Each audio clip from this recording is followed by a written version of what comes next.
de hoy. Bueno, saludarlos primero, ¿cierto? Buenas tardes a todos, a todas. Muchas gracias por estar en esta última jornada de nuestro Congreso Interregional Zona Sur. En nombre del equipo organizador, les doy la más cordial bienvenida. Y bueno, a todos los que están participando el día de hoy y en esta jornada final del Congreso. El Congreso Interregional Zona Sur del programa ISEC, que este año trabajó, ¿cierto?, bajo el título Indagación Científica para la Ciudadanía, Aprendizaje e Innovación en Comunidad. Hemos recorrido varias jornadas de un trabajo en conjunto, de muchos aprendizajes, de aprendizaje también en colaboración, y hoy también, como en todas las otras jornadas que se realizaron, hay actividades que son bien diversas y muy interesantes. Y en realidad, bueno, más bien esta última sesión de congreso nos gustaría que marcara como un punto de partida, donde podamos como equipo contribuir a la formación de comunidades entre docentes y que ojalá, ¿cierto?, podamos continuar trabajando en colaboración, tal como lo han demostrado en los trabajos que nos han compartido, ¿cierto? Bueno, rompiendo un poco los límites que hay en las distancias geográficas que muchos tenemos y que ustedes también pudieron realizar y demostrar muy bien cuando nos compartieron sus trabajos. El día de hoy tenemos la oportunidad ahora de trabajar o participar en el último taller de este congreso, que se titula Indagación Científica Escolar y Argumentación en la Interacción Social. Nos acompaña la profesora Patricia López y Antonia Larraín, quienes van a compartir con nosotros hoy día en el taller. Bueno, presentarles a Antonia. Antonia Larraín es académica e investigadora de la Universidad Alberto Hurtado y docente también en el curso ISEC. Ella ha desarrollado diversos trabajos, investigaciones que están en torno a la argumentación. Es experta en argumentación. Y también Patricia, como les señalaba, que es directora del programa ISEC de la Universidad Alberto Hurtado. Y bueno, les damos la bienvenida a ambas. Muchas gracias por acompañarnos hoy día. Les doy la palabra para que puedan compartirnos su taller el día de hoy. Bienvenidas. Muchas gracias, Alejandra, por la presentación. Junto con Antonia, entonces, estaremos con ustedes tratando de interactuar y quizás llegar a construir una visión respecto de la forma en que en las clases indagatorias pueden contribuir por una parte a promover la argumentación, pero más que nada a comprender la argumentación como una habilidad, una competencia que va mucho más allá de la clase de ciencias. Empezaremos. Y para empezar, como casi siempre empezamos, lo haremos con una pregunta. Y la pregunta que queremos plantear y que queremos que ustedes la piensen, no necesariamente la respondan, pero sí la piensen, es la indagación científica como enfoque didáctico y pedagógico ¿promoverá la argumentación?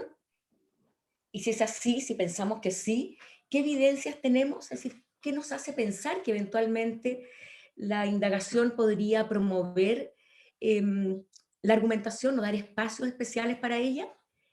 Y la otra pregunta que va a ir a nuestro taller es en qué medida la argumentación facilita o enriquece, habría que buscar el mejor término, la interacción social, que es parte del título justamente de nuestro taller.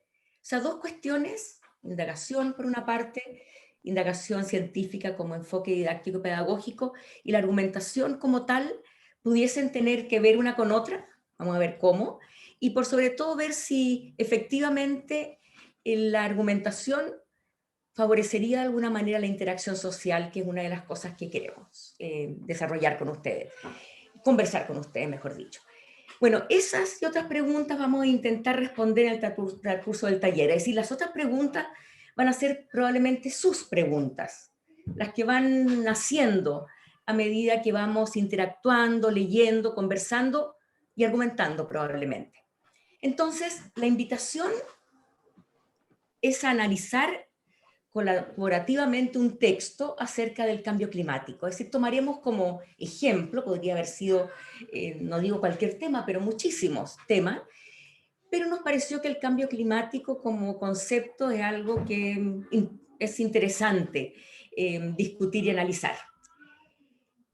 Para eso dispondrán una guía que ya tienen en el chat, que hay un link para que ustedes puedan acceder a ella. Cualquier problema que tuviesen lo resolvemos, si es que por algún motivo no logran trabajar con ella. Les pedimos que completen la guía, discutan entre ustedes, lleguen a consenso y se preparen con algún esquema, con una especie de síntesis para poder compartir en plenario. Ahí el plenario también va a ser un poquito especial, sui generis un poco, porque no hay tiempo suficiente para que cada grupo entregue la información y a partir de eso venga la discusión, pero Antonia se las va a arreglar muy bien, estoy segura, para que logremos conceptualizar a partir de los aportes de ustedes docentes, protagonistas de este taller. Entonces, los invitamos a eso, al taller. Así que para eso vamos a usar el modelo, espérense un poquito que quiero sacar esto, el modelo sería entonces formar los grupos de trabajo, grupos pequeños, aleatorios que formará Alejandra, y con la guía ustedes trabajan, responden las preguntas, llegan a consensos y después de un cierto tiempo les invitaremos a volver a la sala principal. Y allí empezaremos a conversar a partir de los hallazgos de ustedes, de las ideas con las cuales ustedes culminaron su discusión en el grupo pequeño.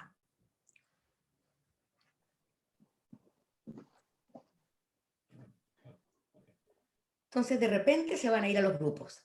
Sí. Así que Deme un segundito.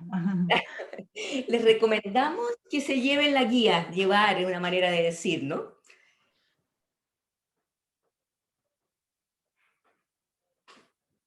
Es que estoy haciendo, sí, sobre los grupos, que es para que no queden los que están de coanfitriones. Ah, claro, eso es importante, sí.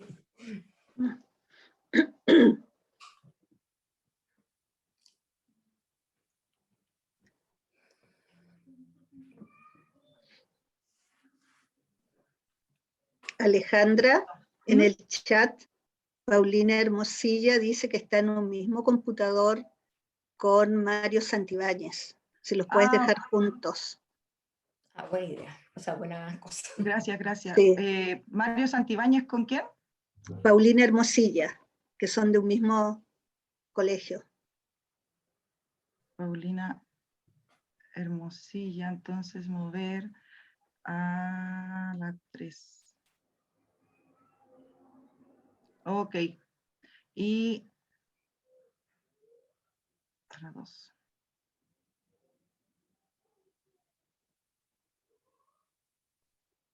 Listo, ahora sí. Vamos a iniciar las sesiones. Ahora les va a llegar la notificación. Tienen que aceptar cuando le aparezca la notificación.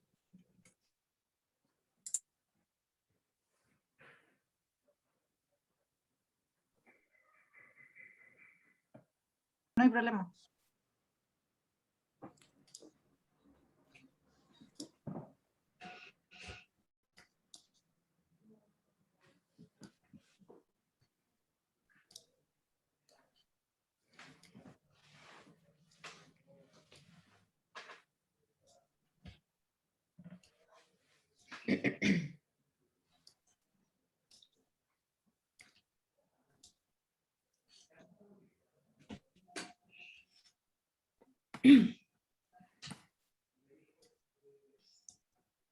Ahí ya estamos todos, vamos volviendo. Sí, van llegando, parece. Vamos llegando. Están de vuelta. Bueno, saludarles. Como decía Alejandra, mi nombre es Antonia Larraín. Un gusto estar aquí con ustedes. Y veamos cómo les fue. Nos imaginamos que la discusión alcanzó a ser cortita, pero la idea es que podamos también, cortito, hacer un ejercicio para ir viendo cómo se ve esta cuestión. O sea, desde el punto de vista de si tenemos que reconstruir las conclusiones que podrían estar presentes en el texto y construir los argumentos, ¿cómo lo haríamos? Entonces, ¿cómo anduvieron en los grupos? ¿Quién me podría decir una primera conclusión que aparece en el texto, digamos? ¿Cómo la formularon o cómo la formularían? En el grupo 3 ¿Ya? llegamos a la conclusión de que la primera postura que nos plantea el texto es que el cambio climático y sobre todo el calentamiento global es producto de la acción humana. ¿Ya? Y eso se respalda por la evidencia del uso desmedido de combustibles fósiles. ¿Ya?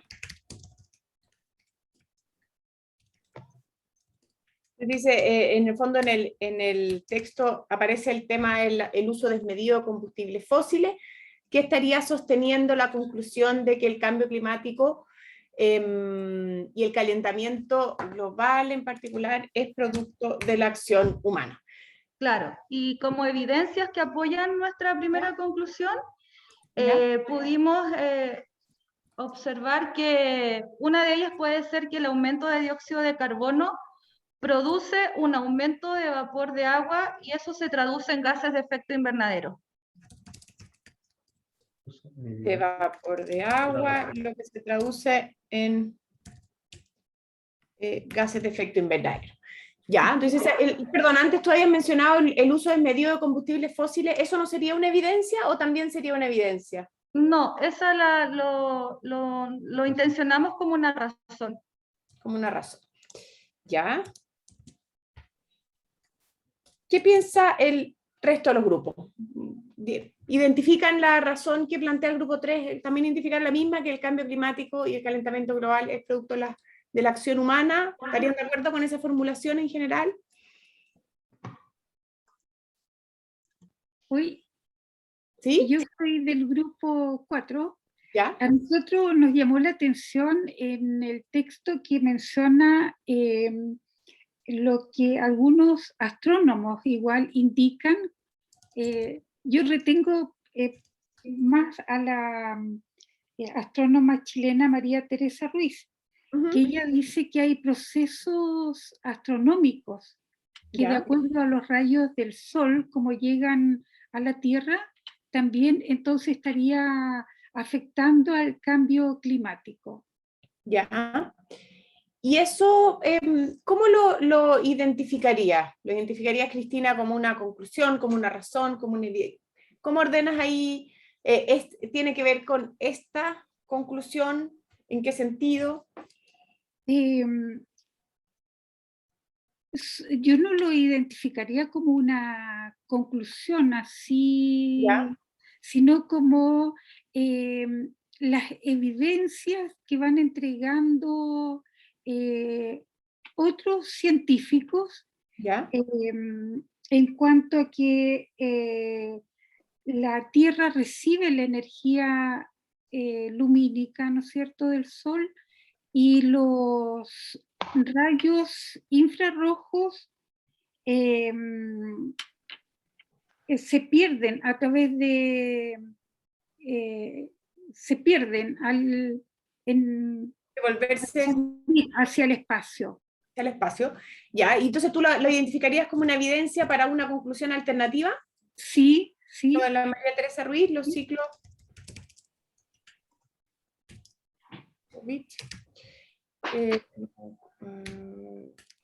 ¿Ya?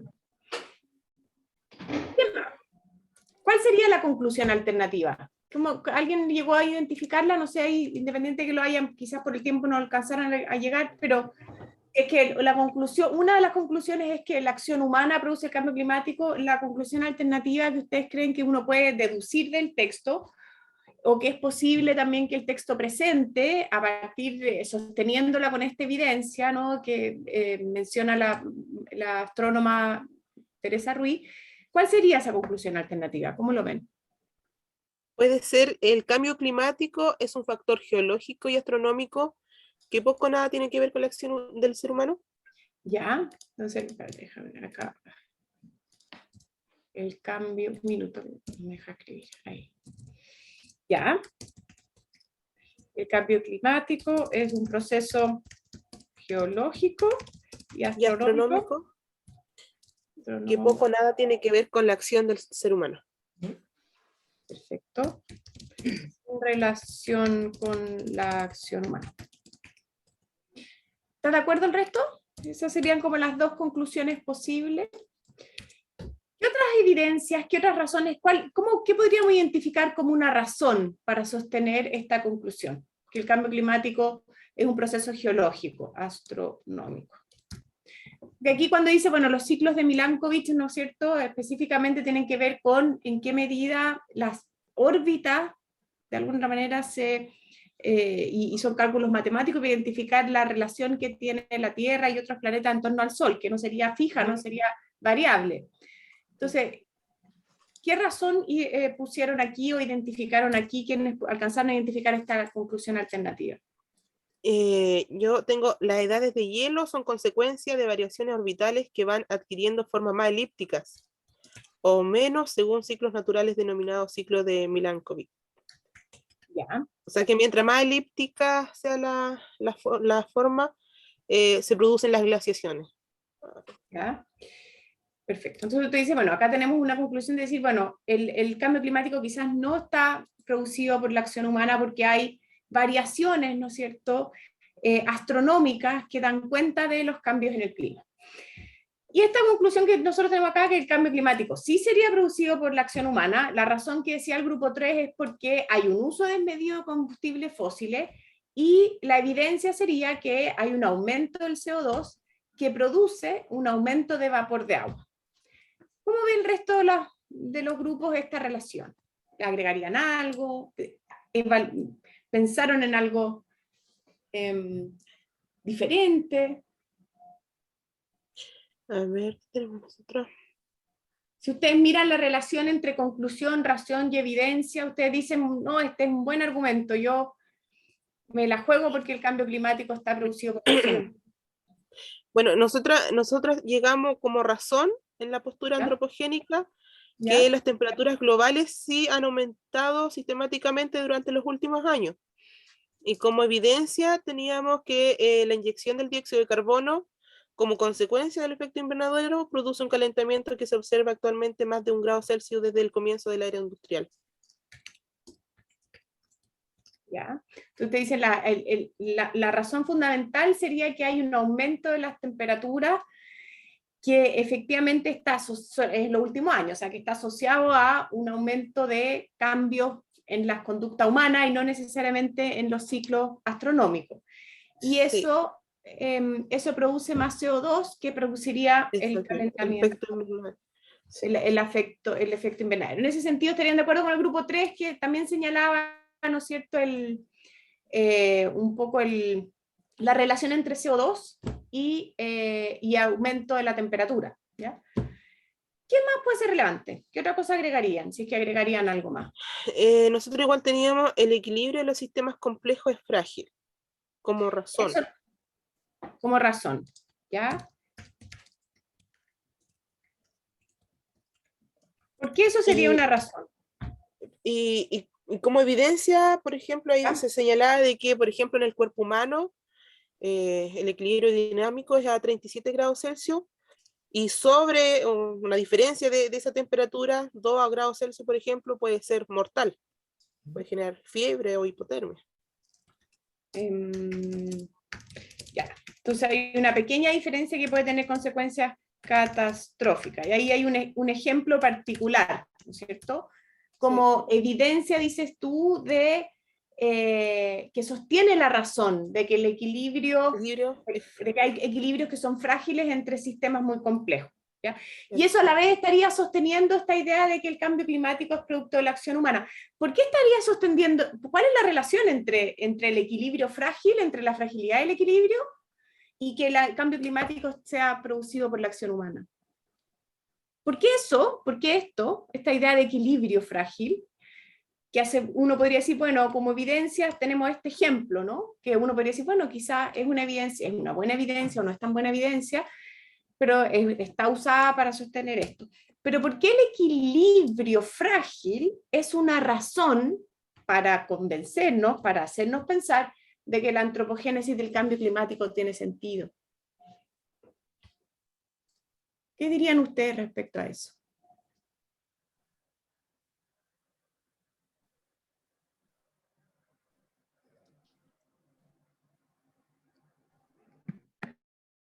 Profe, acá, Mario. ¿Sí? Dale, Mario.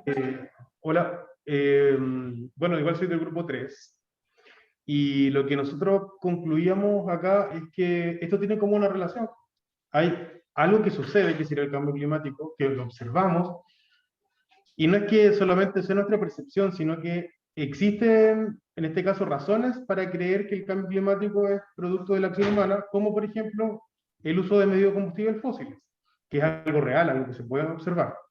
¿Ya? Y tenemos evidencia al respecto, tenemos la evidencia de que hay más CO2 que los humanos producimos, y que ¿Ya? ese CO2 ha producido estos gases que están en la atmósfera, que la temperatura efectivamente ha subido.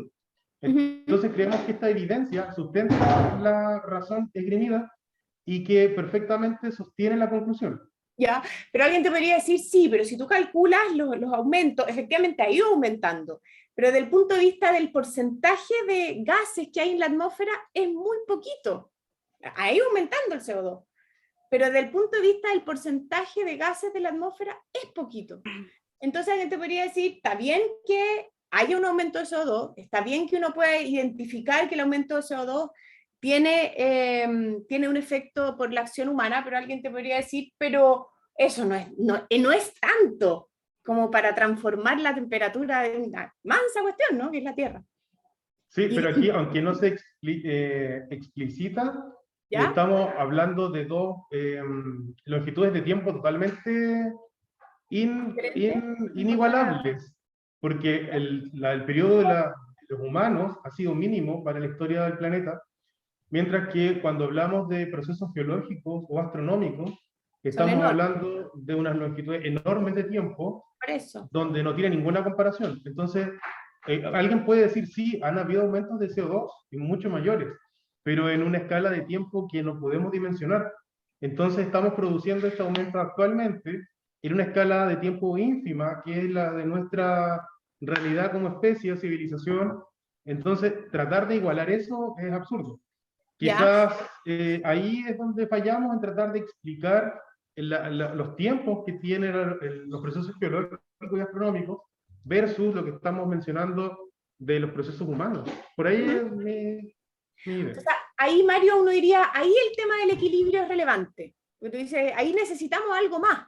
Necesitamos algo más para poder explicar esto. Porque tú dices, bueno, hay un aumento que en términos generales puede ser poquito, pero en términos del equilibrio del sistema global, es un aumento que eventualmente es importante. Entonces está esta idea, ¿no?, que aparece en el texto de que pequeños cambios a propósito de la idea del ciclo de retroalimentación positivo pueden generar grandes transformaciones.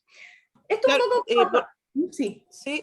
No, es que como también se señalaba en el texto de que cada elemento que forma nuestra Tierra interactúan entre ellos, entonces el intercambio de materia y energía es constante y por lo tanto pequeñas variaciones pueden generar catástrofes, como se señalaba ahí. Exacto. Porque hay interacción entre los elementos. Ajá.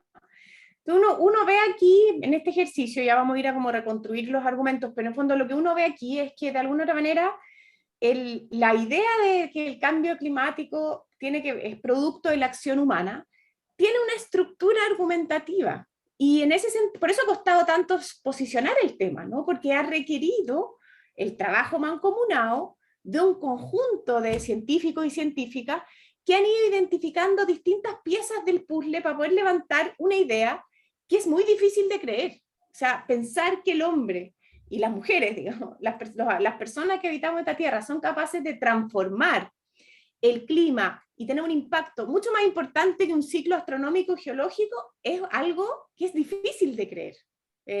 Y por tanto, para llegar a creer eso, y ya estamos por suerte en una etapa en que cada vez somos más personas que podemos aceptar esta idea, hay toda una comunidad que ha tenido que hacer un trabajo muy importante, que es de ir construyendo argumentos, ir participando de una discusión argumentativa para sostener este conocimiento, ¿ya?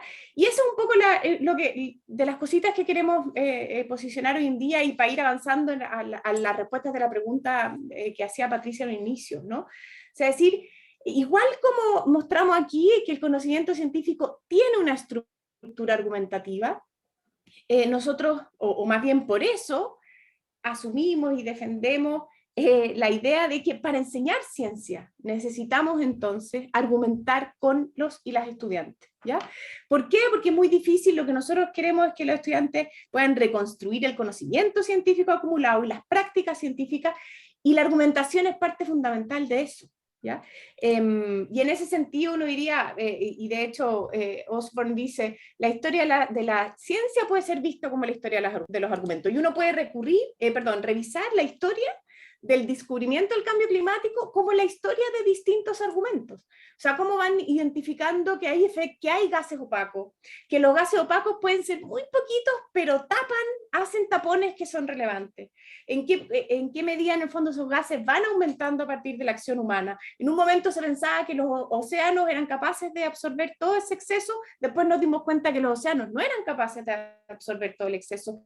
Y así ha sido una historia de argumentos que hemos ido construyendo. Ahora, y hemos ido construyendo esos argumentos por lo mismo que yo les decía antes, porque el conocimiento científico contradice el sentido común. O sea, la idea de que nosotros causamos un cambio climático es totalmente distinta al sentido común. Igual como la idea que hemos evolucionado de otros animales, que nos enfermamos por organismos microscópicos, ¿no es cierto? Que nos parecemos a los padres por mensajes codificados químicamente, etcétera, ¿ya? Y en ese sentido, es importante no solamente entender que la ciencia tiene que ver con conocimiento aceptado, sino que también tiene que ver con ideas que se contraponen, errores, ideas locas que hoy en día no aceptamos, que hemos descartado, pero que le han dado forma al conocimiento científico que hoy día promovemos para que los estudiantes lo reconstruyan. Entonces, en ese sentido, enseñar a través de la argumentación ciencias tiene que ver con valorar como igualmente importante el saber en qué estamos equivocados y por qué. Eso es igualmente importante para el pensamiento científico que saber por qué estamos en lo correcto, ¿ya? Y por eso en el ejercicio que ustedes hacían, bueno, no basta con que el texto tenga solo argumentos a favor de la antropogénesis y del cambio climático, porque si nosotros le presentamos eso a los estudiantes, hay algo de la estructura de ese conocimiento que no se va a entender, ¿ya? Entonces, en ese sentido, uno identifica, y hay un montón de evidencia que sostiene esto, que la relación entre argumentación y aprendizaje es una relación íntima, ¿no? Y que de alguna otra manera, para poder reconstruir el conocimiento científico, necesitamos que los estudiantes argumenten entre sí, ¿ya? Y esto es súper cortito. ¿Qué significa un argumento? Cuando nosotros estábamos tratando de reconstruir el argumento, uno dice, bueno, un argumento es justamente lo que ustedes estaban tratando de reconstruir. Una cadena de razonamiento que está compuesta por una conclusión, en este caso la antropogénesis o no del cambio climático, que luego tienen premisas que sostienen esa conclusión y que tienen subpremisas, ¿ya? En el caso de la argumentación científica, que es una competencia fundamental que debemos promover en la enseñanza de ciencia, se trata entonces de identificar o reconstruir una relación entre cierta evidencia y cierta conclusión a través de una forma de razonamiento.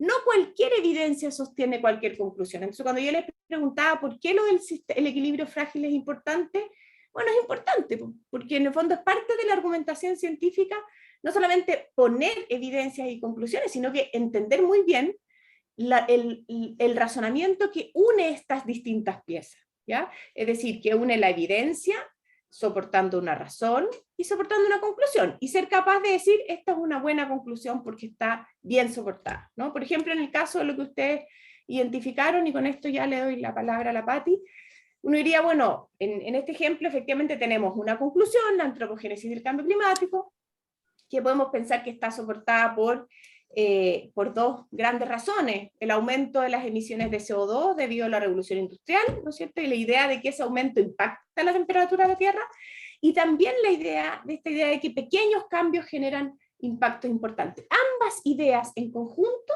son importantes en este caso para sostener esta conclusión, ¿ya? Pero a su vez, estas ideas se sostienen en distintas evidencias que ustedes mencionaron: el intercambio de energía entre distintos componentes de la Tierra, en la circulación de los vientos, por este lado, y por este otro lado, la relación entre vapor de agua y CO2 y el registro de la temperatura, ¿no es cierto?, y el aumento que se ha ido registrando. Uno podría decir, aquí tenemos un argumento, tenemos evidencia, tenemos razones, y esto articula una explicación, y esto sostiene una conclusión, ¿ya?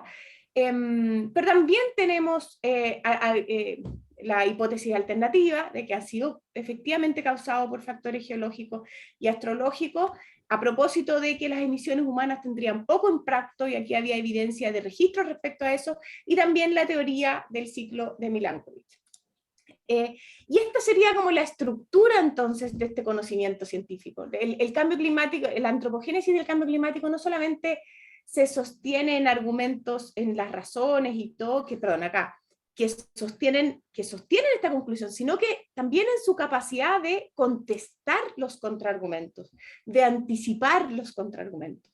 Y entonces por eso enseñar a través de la argumentación tiene que ver con poder reproducir esta práctica, la práctica de construir argumentos colaborativamente y criticarse, ¿no? Buscar, pensar, imaginar en posiciones alternativas y responder esas posiciones alternativas, porque esa es la única manera de poder estar convencido en el fondo, de poder llegar a una conclusión, ¿no? O sea, en este caso, ¿con qué conclusión nos quedamos? Bueno, miremos, ¿dónde hay más evidencia? ¿En cuál de las dos conclusiones hay un argumento más fuerte que responde mejor a las distintas interpretaciones? Y en este caso, ¿no es cierto?, uno diría, bueno, aquí. Y en esta conclusión yo tendría a decir, nos quedamos con esta conclusión, ¿no?, con la antropogénesis del cambio climático. Entonces eso es importante para los estudiantes, enseñarles a razonar científicamente, que tiene que ver no con aceptar dogmas, con aceptar ideas que luego se pueden rechazar, sino que con ser capaz de reconstruirlas a través de una práctica de razonamiento crítico, pero también colaborativo, ¿no? Eso. Dale, Pati. Ya. Gracias. Vamos a proyectar algo para continuar en alguna medida con la argumentación y la discusión que se ha ido dando en este grupo. Tremendamente interesante, entre paréntesis, ¿eh? Realmente interesante lo que se ha planteado. Y ahora lo que quiero invitarles es a pensar en qué medida efectivamente la clase indagatoria puede favorecer esas instancias de... espérense un poquito por acá la cosa. Instancias para que se argumente, para que se reconstruya una conclusión considerando claramente las evidencias que se disponen y las explicaciones que se pueden generar para decir al final, pareciera que así se puede explicar esto, y argumentar y contraargumentar, como planteaba muy bien Antonia. Entonces, la pregunta que yo quisiera volver, digamos, es si la indagación científica como enfoque didáctico y pedagógico promovería esa argumentación, ese razonamiento particular y propio de la ciencia. Y para eso quiero con ustedes ir construyendo, por decir así, un aula indagatoria, que por supuesto no es la única manera de verla, ni mucho menos, pero que podría representar aquellos elementos fundamentales de la indagación científica. Entonces uno podría pensar que lo fundamental de una aula indagatoria es promover aprendizajes en ciencias de niñas, niños, jóvenes, y que en general se inicia como proceso en una clase indagatoria la identificación, análisis, la pregunta que surge a partir de observaciones de un fenómeno. Aquí podríamos plantear que el cambio climático fue nuestro gran fenómeno en esta análisis que ustedes hicieron. Y el analizar ese fenómeno, y para analizarlo, siempre lo hacemos a partir de lo que sabemos, de aquellas cuestiones que alguna vez o aprendimos formalmente o no, pero que las sabemos o nos han funcionado para explicarnos ciertas cosas, y también las ideas alternativas que a veces tienen justamente un juego de permitirnos darnos cuenta que tal vez las explicaciones que nos estamos dando no tienen suficientes evidencias como para que se mantengan. Y siempre en este enfrentamiento, este análisis del fenómeno que estudiaremos, surgen preguntas. Y son las preguntas que esperamos en nuestras aulas indagatorias que tengan que ver con el espacio local, que sean cuestiones que a los niños y niñas de ese lugar, de ese contexto, efectivamente les motiven, tengan ganas de darle respuesta. Y siempre ese proceso va a estar mediado por la curiosidad como una actitud, podríamos decir, para enfrentar cualquier conocimiento. Y para poder intentar dar respuesta a la pregunta, a las preguntas o acercarse a una eventual respuesta, está la exploración. Y se explorará para buscar algunas evidencias. Ustedes exploraron un texto, que es una forma de explorar. Ustedes leyeron ciertas evidencias contrapuestas o entregaban datos diferentes, miraban el problema de una perspectiva distinta y ustedes a partir de ellas fueron generando ciertas explicaciones y elaboraron una argumentación para decir, elegimos esta idea y no esta otra, o nos parece esta más convincente que esta otra por tales motivos. Y en este proceso de exploración hay un ir y venir con las preguntas van variando, van surgiendo muchas veces otras, porque sería interesante ver con qué preguntas nos quedamos también del análisis que se hizo. O sea, llegaron a bastantes consensos, por decirlo así, pero estoy segura que quedaron una serie de preguntas interesantes que pudiéramos continuar intentando responder. Y en ese enfrentamiento de las ideas que tenemos, con evidencias que surgen, nos va permitiendo hacer una construcción conceptual que implica, o sea, utilizar un razonamiento científico. Y allí en este razonamiento científico, la argumentación y la contraargumentación tienen un espacio central. No es lineal. Y justamente a partir de ese razonamiento llegaremos a entender el fenómeno de una manera distinta. Es el mismo fenómeno, pero ahora nuestra interpretación, nuestras explicaciones son diferentes a la que teníamos al inicio. Y eso sería una evidencia de que hemos aprendido. En un aula indagatoria la comunicación es una cuestión permanente. Digamos, se impregna todo el aula. Hay comunicación entre los estudiantes y el docente, hay una comunicación de los estudiantes con el saber, podríamos decir, de tal manera que es algo permanente.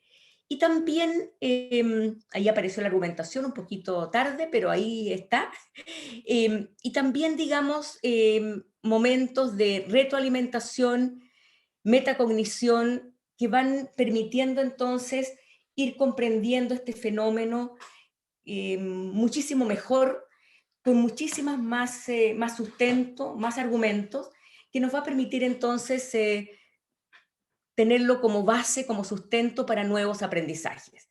En un sentido, pensando que el aprendizaje es progresivo y no es de un momento para otro y nada de eso. Nosotros pensamos que la argumentación se da en una aula indagatoria, porque el aula indagatoria es por esencia una aula colaborativa y democrática.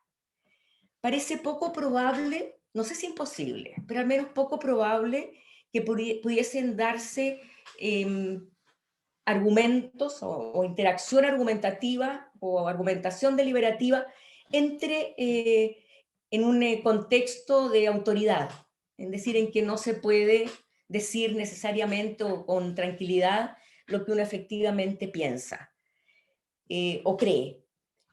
Por lo tanto, pensamos que el ambiente ideal para que se dé la argumentación, como lo planteaba Antonia, es en el aula indagatoria, como un aula colaborativa y democrática. Sin colaboración es poco probable que haya argumentación. Y sin esta relación horizontal entre quienes discuten y analizan, tampoco pareciera posible. Y pensamos que todo esto, la aula indagatoria es un aula, pero se da en una cuestión mucho más grande, más global, que podría llamarse una construcción de una comunidad en un espacio local. Y creemos que esta comunidad en espacio local puede ser, no sé, desde la escuela, el barrio o incluso el país completo. Yo creo que en la medida en que efectivamente nuestras interacciones vayan teniendo el componente argumentativo y el argumento tenga sentido, las posibilidades de tener interacciones crecedoras que puedan ir cambiando las formas en que se da nuestra convivencia en la sociedad es determinante. O sea, pensamos que la argumentación puede ser el punto de partida de varias cosas. Y ahora uno diría, en el aula indagatoria decimos que, o declaramos que es una aula democrática, y pensamos que justamente en las clases de ciencias se puede, no digo que obligatoriamente ocurra, pero se puede aprender el arte de discutir, o el arte, o lo como queramos llamarlo, se puede aprender a argumentar. Y se argumenta cuando uno, tal como ustedes lo hicieron, cuando identificaron evidencias, cuando seleccionaron de una información algunas evidencias y no otras necesariamente, cuando aportan argumentos en apoyo a una determinada hipótesis o una explicación, o para refutar otra, o sea, como contraargumento. Por lo tanto, que haya una controversia en una clase de ciencias es vital. A diferencia de lo que naturalmente nosotros, profesores de ciencia, pensábamos quizás, en que más bien lo importante era que paulatinamente los niños fueran, y niñas, jóvenes, fueran comprendiendo mejor algo. Sin embargo, ese comprender mejor algo se da muchísimo mejor, justamente, cuando hay oportunidades de discutir, de que hay una controversia, de que uno tenga que argumentar y a su vez contraargumentar porque el otro le está dando también a uno contraargumentos. Poniéndose, por ejemplo, de acuerdo en cosas bien sencillas en un aula, podría decir uno, sobre un procedimiento o la interpretación que podamos hacer de ciertas observaciones. Ponerse de acuerdo, o sea, intentar llegar a consensos. El intentar ponerse de acuerdo es un motor para el desarrollo de la argumentación. Por lo tanto, cada vez que les pedimos a los niños y niñas que se pongan de acuerdo en algo y que discutan hasta ponerse de acuerdo, le estamos dando un espacio para que desarrollen sus capacidades argumentativas. Por ejemplo, para coordinarse de diferentes formas para resolver un desafío. Es decir, hay un problema que hay que enfrentarlo de alguna manera y tienen los niños y niñas que decidir cómo. Y no les decimos de inmediato cómo hacerlo, sino que les pedimos que ellos definan, que lleguen a consensos respecto de cómo lo harían y por qué lo harían de esa manera, por ejemplo. Justamente podría decirse que las clases de ciencias indagatorias se incita a los niños a ordenar lo que podríamos llamar su universo mental para encarar su universo social, es decir, ordenar sus propias ideas. La interacción social nos resulta mejor cuando tenemos más o menos claro lo que queremos decir y se nos hace mucho más difícil y muchas veces más compleja, más que difícil incluso, cuando no tenemos tan claro aquello que pensamos. Y el argumentar le obliga a uno a pensar mejor, o sea, a buscar efectivamente sustento a las ideas, evidencias. En este caso, respuestas respaldadas por evidencias. Argumentar podría uno explicar como algo así como poner en orden las ideas, desarrollarlas de una manera tal que influye en la arquitectura interna del lenguaje, además. O sea, argumentar ayuda a ordenar nuestras ideas y por lo tanto a pensar y razonar mejor y razonar por lo tanto también científicamente. También en las clases de ciencias es importante, que para argumentar hay que escuchar en lo que el otro piensa y argumenta, dudar de las respuestas que son medias parciales y uno podría llamar pseudo respuestas. Trabajar en equipo parece indispensable y buscar, en el fondo, algo así como una parcela de la realidad para captar el carácter universal que esa parcela puede tener. Y no puedo dejar de establecer una vinculación entre ciencias, que es una ciencia, una clase de ciencia que se da en un cierto ambiente indagatorio donde la argumentación tiene un espacio real y valioso, destacado, podríamos decir. Y aquí tenemos una cita que quiero leerla, perdón, se me pasó, fue para allá, pero vamos a ver si la puedo devolver. Cuando los niños se ven enfrentados a una experiencia, cuando disponen de un protocolo de trabajo, cuando el maestro está atento a que ningún miembro del grupo disimule los resultados o imponga el silencio a cualquiera, los alumnos se ven realmente obligados a salir de la simple relación de fuerzas. Pensemos, en estos tiempos creo que es interesante tenerlo presente. Para culminar, quisiera darles algunas evidencias de investigaciones hechas en clases indagatorias de hace ya bastante tiempo, son una investigación del año 2008, pero que todavía tiene vigencia, pienso yo, y se vio que en las clases de ciencias indagatorias se desarrollaban ciertas competencias transversales, por ejemplo, que se promueve la metacognición, que se potencia la actividad, la comunicación oral entre los estudiantes, también la comunicación escrita de los estudiantes. Los alumnos y alumnas, claro, declaran gusto y efectividad por trabajar en equipo. Empieza a verse el sentido que tiene trabajar con otros.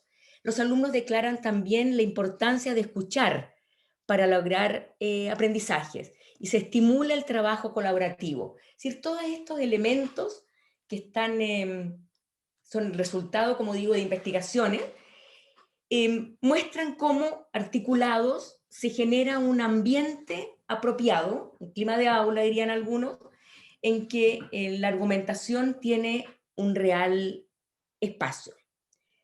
Y por último, opiniones de niños y niñas sobre el trabajo colaborativo. También en esta investigación hecha por una comisión internacional en conjunto con la Universidad Católica de Valparaíso, que muestra lo que los niños y niñas decían respecto al trabajo colaborativo en estas clases indagatorias. Aquí hay alguno, por ejemplo, que son más o menos textuales, un niño o niña destaca la importancia de dar opiniones, y comillas, que a uno le respeten lo que dice, lo tomen en cuenta, que no deja de ser, ¿no? Que un niño diga, valore y se dé cuenta, y eso está indicando que no siempre eso ocurrió, sino que lo reconoce como una característica propia de estas clases indagatorias. Con el profesor se puede compartir opiniones. Miren el valor que tiene esta aseveración. Compartir opiniones, dicen los niños, o una niña, un niño. También plantea otro niño, otra niña, me gusta trabajar en grupo porque es divertido, porque se puede conversar y dar opiniones. O sea, se puede conversar, lo cual es importante, y dar opiniones. Y seguramente exigir también. O sea, no solamente darlas, sino que también pedir que los otros den. Me gusta trabajar con mis compañeros porque a veces yo no sé y ellos me pueden enseñar. Y otras veces ellos no saben y yo les puedo enseñar. Señala que adquiere más confianza, que ha adquirido más confianza. Y por último, otro niño o niña dice, al principio le costaba, porque se sentía discriminado, pero ahora, o sea, ahora el trabajo colaborativo es distinto y le gusta. Con eso quisiéramos terminar, pero quisiéramos que ustedes, a partir del trabajo en pequeños grupos, la síntesis y el análisis que hizo Antonia con ustedes y estos aportes finales, dijéramos con qué nos quedamos. Nosotros como docentes, ustedes. ¿Con qué se quedan? ¿O qué valoran especialmente de esta conversación que hemos tenido hoy día? Les damos la palabra.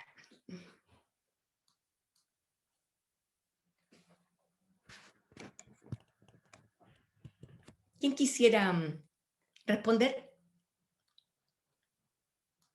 O sea, no es responder, es aportar, no es que haya una respuesta para eso, sino que uno en general, frente a cualquier situación que vive, selecciona cuestiones que uno dice, consciente o inconscientemente, con esto me quedo, esto lo puedo aplicar, o esto le doy algún valor, y otras cosas que no tanto.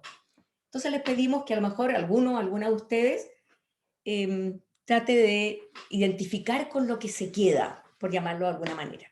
¿Qué dirían? Sí, yo voy a participar. Cristina, adelante, Cristina.